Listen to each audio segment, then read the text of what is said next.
With the release of Alien Covenant last month, many fans were excited to see the latest Alien film, though to say it wasn't universally loved by all is certainly an understatement. Instead of unanimous love and something comparable to the first two Alien films, the response has been divided when it comes to Covenant, and in fact, I don't think there's been this much disagreement over an Alien film since Alien 3. While there are many different criticisms and general problems fans had with the film, one point I've been seeing come up very persistently is the use of the lead character from Prometheus, Dr. Elizabeth Shaw, and how she was discarded from the story, even though she was such an important character the last time around. It's very reminiscent of Alien 3 and how key characters from Aliens, Hicks and Newt, were killed off before the opening credits were done. It's a jarring thing for an audience member, I can't devalue that, and it's a completely natural reaction. In Aliens, for example, it weighs in so much on the importance to Ripley's relationships with other characters that have been carefully crafted throughout the course of the film. It's done quite cleverly on James Cameron's part, and the characters that Ripley survives along with become key players in the story, and each represent a kind of reflection of Ripley herself and important things about her character. Hicks became a character she could trust, and he was almost like the male equivalent to her character. He rose from the ranks and took charge and stood up to the situation and focused on survival. And of course, there were hints that a romantic relationship may develop between the two. Newt, of course, is another survivor of a horrific alien encounter, something Ripley can very much relate to, added to the fact that after learning of her own daughter's death, and it affected her so greatly, she was able to save Newt and work it in as an act of redemption, gaining herself a surrogate daughter in the process. It was all greatly satisfying in that story, so when Ripley, Newt, Hicks, and the badly damaged android, Bishop, survive the ordeal on LV-426 and they go into hypersleep and drift off safely into space, we're happy to see these characters live. We invested a lot in them over the course of the movie, and we're left to wonder what adventures they may encounter together next.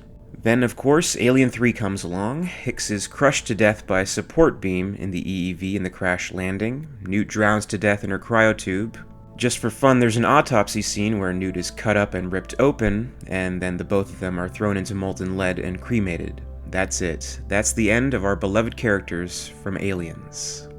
I consider myself a fan of Alien 3. There are many things I love and enjoy greatly about the movie, but that's definitely a slap in the face, and it's pretty disturbing.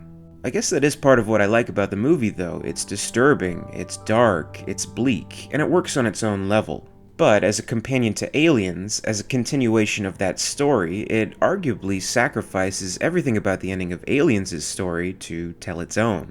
And even that is fine in its own way. Up until Prometheus, the Alien franchise has always introduced new directors and creative teams for each individual movie, each with their own individual visions of what the tone of an Alien movie should be, and where the stories and characters should go. Alien 3, though compromised by studio interference, was David Fincher's vision, not James Cameron's. So it's interesting now that Ridley Scott has returned to the series directing Prometheus and now Covenant, and he seems to have a fairly large say in the overall direction of the overall story of the series, yet a very similar occurrence has taken place with this new prequel series with Elizabeth Shaw. True to the themes of Scott's series, Dr. Shaw, played by Noomi Rapace, was a determined and strong-willed character devoted to discovering the mystery of creation, with the added motivation being revealed that she herself is barren and can't create life herself in the natural, intended way. Contrast Shaw to David, the android, a creation of man, already knowing his own engineers, carefully testing the boundaries of his own subservience, and also being tempted by the mysteries of the engineers and the pathogen, and the greater line of creators and who may be on top. It was a very interesting duo that we're left with, David and Shaw being the only two survivors of the Prometheus incident. David, head detached from his body at this point, helps Shaw operate the engineer's ship, and the two fly off to find further answers to the great mysteries they've been tracking down. Now with the follow-up Alien Covenant, we've definitely seen more of the David story, which is continued and built upon and given a lot of focus into the new story. Dr. Shaw, however, not so much. About halfway through the film, we learn that she's dead. A little bit later, we learn that not only is she dead, but she had been experimented on in a gruesome fashion and was more than likely sexually assaulted by David as well, and that's what's become of the heroine from Prometheus. And personally, I really liked the character of Shaw, and I thought Noomi Rapace did a very good job in her role, keeping aside the fact that very early reports indicated that she would have an extremely minimal involvement in the new film. And even taking out of consideration the viral content and the prologue that bridges the gap between Prometheus and Covenant, the principle remains the same in the fact that we followed a character or characters in one movie only to have them killed off in the next movie, and it can have a pretty strong, potentially negative effect on the audience. I'm not saying Shaw was this great, indisposable, irreplaceable character or anything, and certainly nowhere near the level of being a fan favorite in the same vein as Hicks and Newt, but I think the effect has still taken place.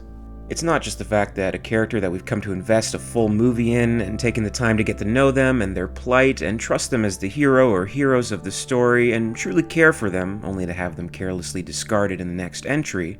But it's the fact that they're discarded in such an undignified way is what really causes the disturbance. It's unsettling, and as a viewer watching a much larger scale story and taking the other movies into account as a much larger arc, I do think it detracts from certain elements of storytelling. It's natural, it's instinctual. When we experience a story in either a conscious or unconscious way, we need to connect to the story using human characters as anchors. We need to relate to and invest and see ourselves in these characters. When we take that leap and when we make that kind of attachment to a character in one movie, only to have it drastically changed in the next, I think causes an audience member to question their own investment. I have, however, always maintained that this new prequel series is indeed David's story, and Covenant has made that even further evident. David is more of the anti-hero, bordering on just plain a villain.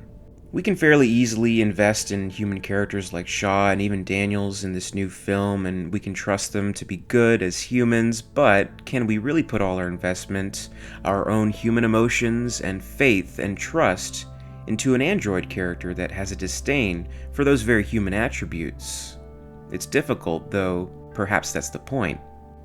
What do you think? Did the treatment of the Shaw character affect your enjoyment of Covenant, or were you satisfied with how they explained her absence?